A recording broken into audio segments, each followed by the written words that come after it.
Assalamualaikum warahmatullahi wabarakatuh. Waalaikumsalam warahmatullahi wabarakatuh. Selamat pagi anak-anak, gimana kabarnya hari ini? Pagi Bu, alhamdulillah baik.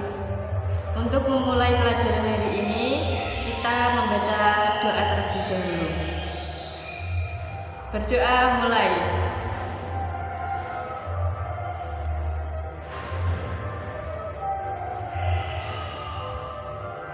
Amin ya rabbal alamin.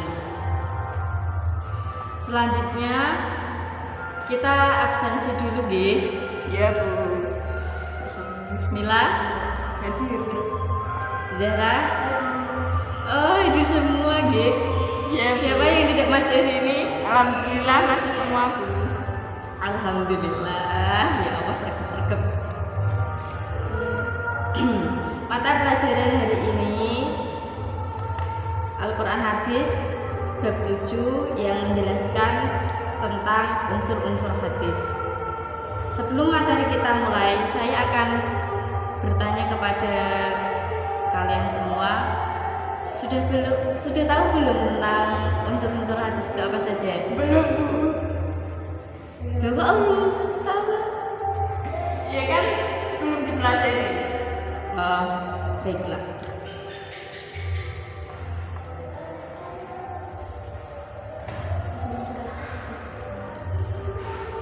Unsur-unsur hadis itu ada 3. Yang pertama itu ada sanad, yang kedua ada matan, dan yang ketiga itu ada rawi.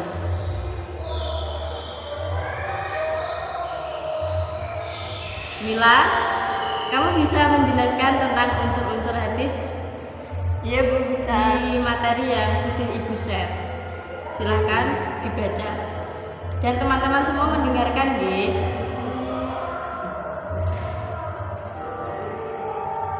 Yang pertama itu sanad, dibaca sanad.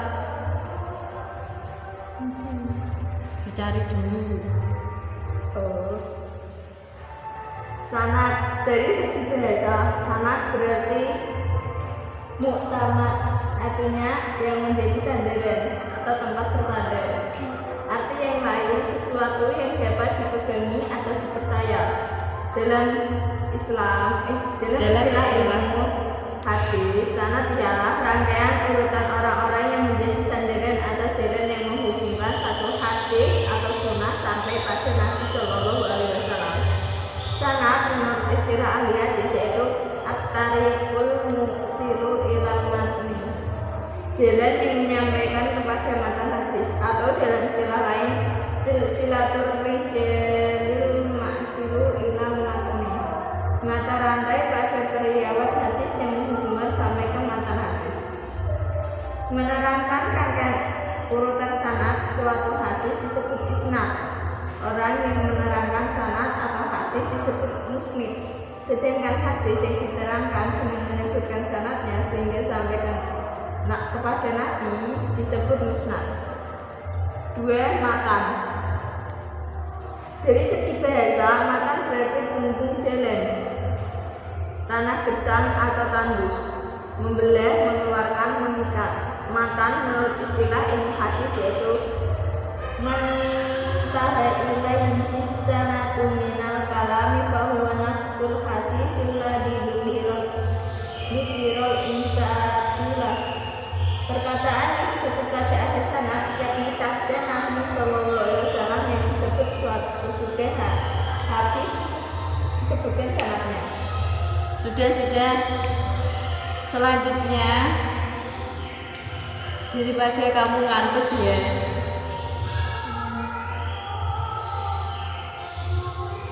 selanjutnya kita akan membahas tentang rawi yang akan dibacakan oleh saudari Zahra.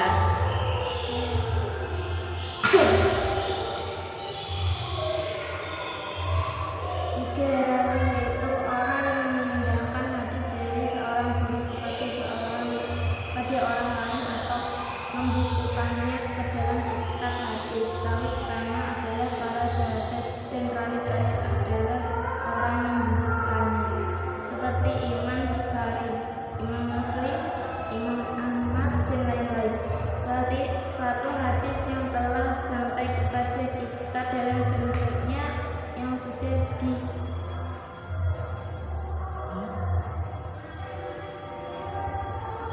ditanwen atau terkodifikasikan dalam buku hadis melalui beberapa rawi dan sanad. Rawi terakhir hadis yang termasuk dalam Sahih Bukhari atau dalam Sahih Muslim ialah Bukhari atau Imam Muslim, seorang penutur atau pengarang bila hendak mengeluarkan suatu hadis yang ditarijkan dari suatu kitab hadis, pada umumnya membubuhkan nama rawi terakhirnya pada akhir matan hadisnya. Jadi perlu diketahui dalam unsur-unsur hadis itu ada sanad, terus kemudian ada matan dan rawi. dan terakhir ada rawi. Sudah paham nggih? Ada yang mau ditanyakan?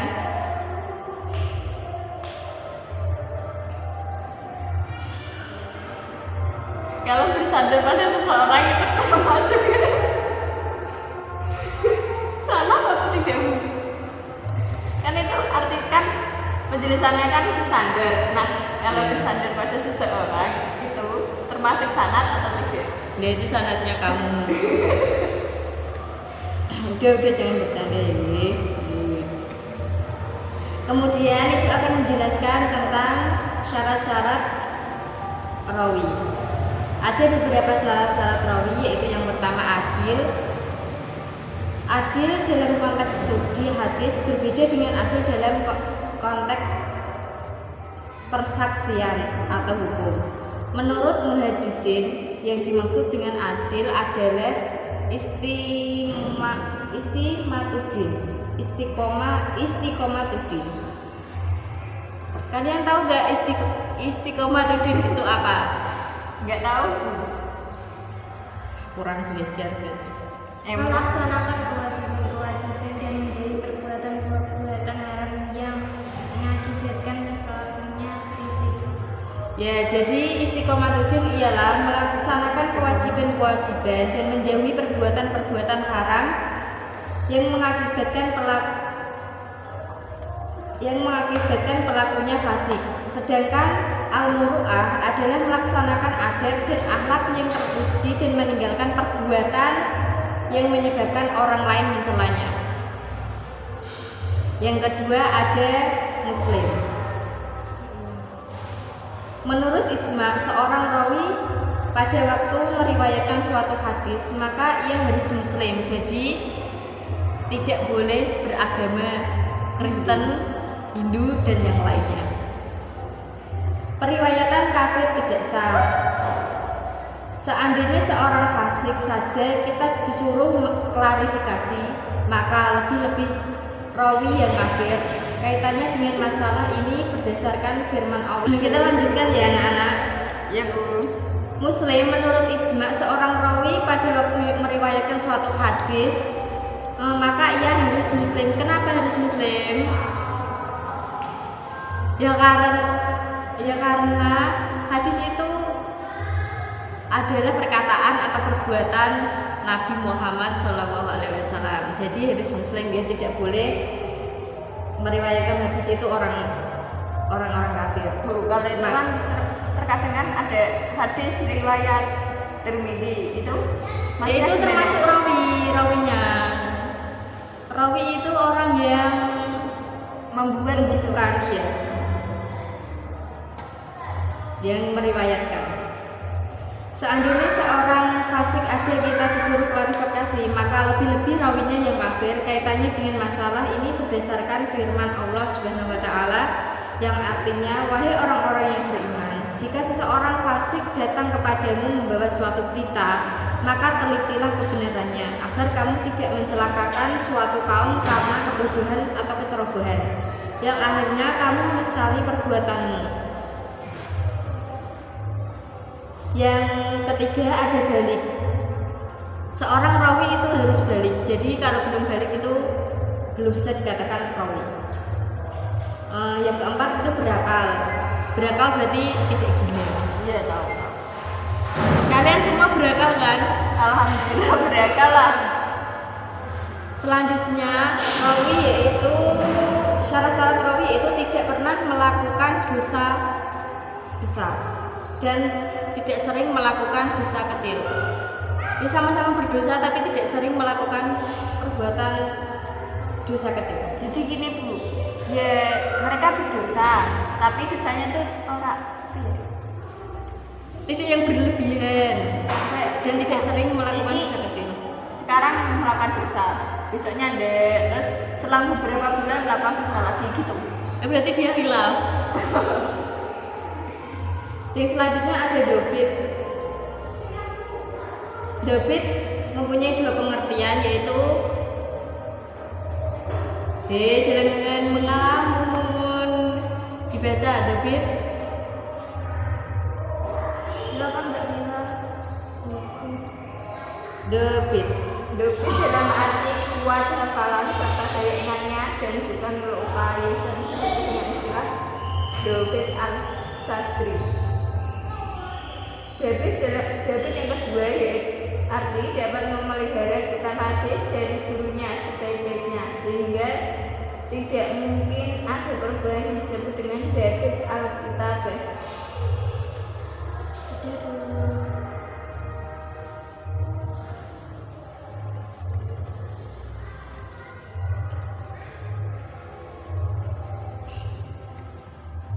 Nah, selanjutnya ini ada beberapa daftar para sahabat yang paling banyak meriwayatkan hadis. Teman-teman semua bisa melihat di materi yang sudah Ibu sampaikan, yang sudah Ibu share, atau disebut dengan al-muktiruna fil hadis, atau juga bendaharawan hadis. Antara lain itu ada Abu Hurairah meriwayatkan 5.374 hadis. Yang kedua ada Abdullah bin Umar meriwayatkan 2.630 hadis. Yang ketiga ada Anas bin Malik. Yang keempat ada Aisyah Ummul Mukminin. Yang kelima ada Abdullah bin Abbas. Yang keenam ada Jabir bin Abdullah. Yang ketujuh ada Abu Sa'id al-Khudri. Jadi itu adalah beberapa para sahabat yang paling banyak meriwayatkan hadis. Paham nggih? Selanjutnya memahami pengertian rijalul hadis. Kalian tahu enggak rijalul hadis itu apa?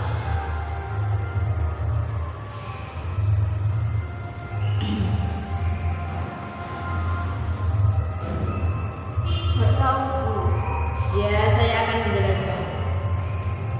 Ilmu rijalul hadis yaitu ilmu yang membahas para rawi hadis baik dari kalangan sahabat maupun tabi'in dan orang-orang angkatan sesudah mereka.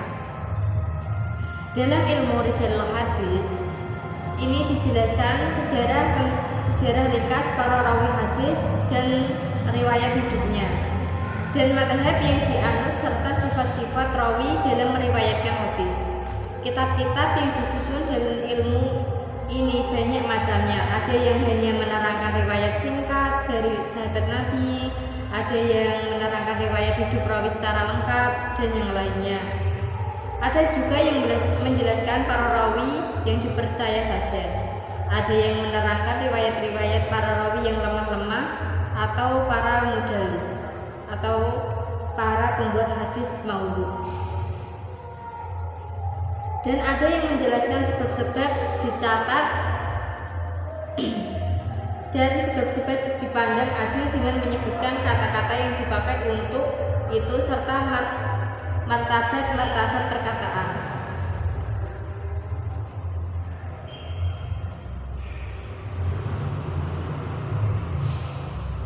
Selanjutnya kita akan memahami tentang perilaku orang yang berpegang teguh pada hadis.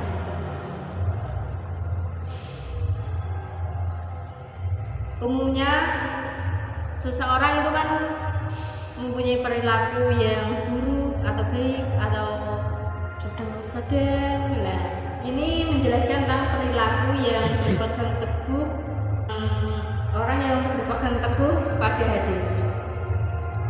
Setelah mempelajari unsur-unsur hadis yang sudah dijelaskan tadi Dengan memahami hal tersebut, maka memiliki sikap sebagai berikut.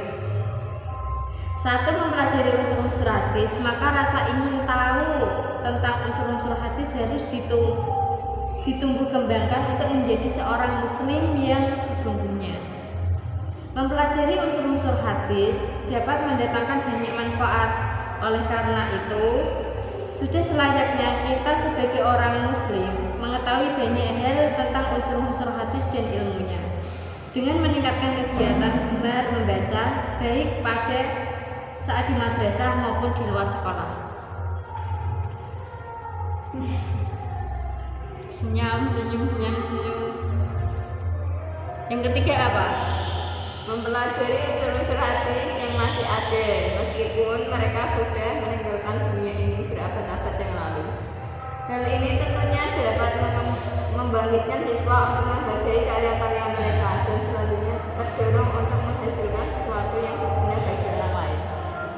Maksudnya itu berarti hadisnya walaupun sudah berabad-abad yang lalu, tapi siswa masih bisa mempelajarinya dan harus mengembangkan dengan baik ke generasi yang akan datang. Ya, seperti itu. Ada yang ingin ditanyakan? Tidak. Sudah paham materi hari ini? Alhamdulillah paham. Apa tadi? Menjelaskan tentang unsur-unsur hadis dan pengertian apa? Matan. Oh iya, matan, terus sanad dan rawi, lalu syarat-syarat rawi, dan menjelaskan tentang Dobit.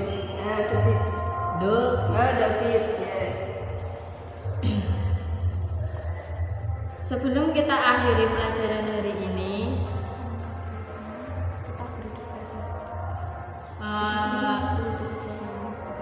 Ibu akan memberi tugas kalian soal-soal yang akan dikerjakan oleh kalian di halaman setelah materi ini ya. Itu ada pilihan ganda dan ada esai, nanti diisi kemudian besok dikumpulkan. Sudah tidak ada yang ditanyakan? Tidak ada. Kalau gitu saya akan merangkum sedikit tentang materi hari ini, yaitu yang pertama adalah sanad. Sanad ialah rangkaian urutan orang-orang yang menjadi sandaran atau jalan yang menghubungkan suatu hadis atau sunnah sampai pada Nabi Shallallahu Alaihi Wasallam. Yang kedua ada matan. Matan berarti punggung jalan, tanah gersang atau tandus, membelah, mengeluarkan, mengikat. Matan menurut istilah ilmu hadis adalah perkataan yang disebut pada akhir sanad, yakni sabda Nabi Shallallahu Alaihi Wasallam yang disebut sudah hadis disebutkan sanadnya. Yang ketiga itu ada rawi. Rawi yaitu orang yang memindahkan hadis dari seorang guru pada orang lain. Loh kok ngomong sendiri. Tadi apa rawi? Orang yang memindahkan hadis dari seorang guru kepada orang lain, kepada murid atau siapapun itu. Ya, kepada penerus. Yang terakhir ada ilmu rijalul hadis, yaitu ilmu yang membahas para rawi hadis baik dari kalangan sahabat maupun tabi'in dan orang-orang angkatan sesudah mereka. Ibu cukupkan di pelajaran hari ini. Kalau tidak ada yang ditanyakan lagi, sebelum kita tutup pelajaran hari ini, kita akhiri dengan Alhamdulillahirabbil alamin. Tetap belajar ya. Wassalamualaikum warahmatullahi wabarakatuh.